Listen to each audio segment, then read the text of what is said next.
ओमकार मसराम। अरे ज्यादा झन चिल्लाबे हो, ज्यादा झन चिल्लाबे।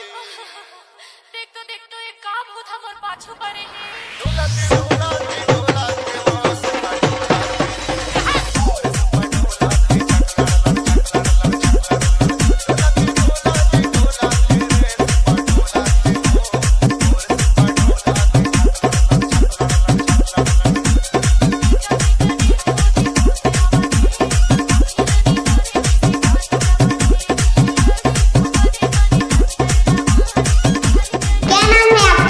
डीजे ओमकार मसराम। मैं हर हूँ भाई, काबर डर रहा था इसको?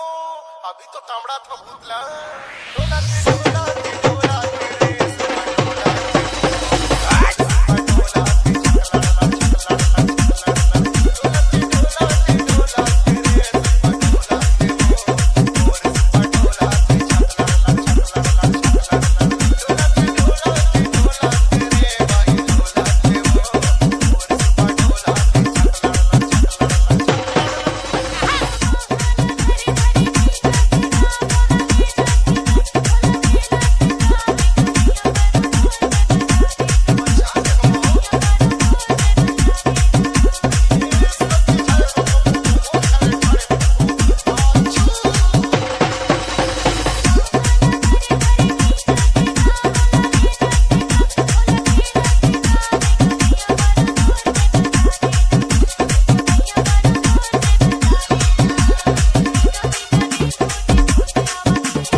अरे मोला झारन दे अभी बने झाड़ फूक के तोला ठीक कर दे हो, लेकिन सलकार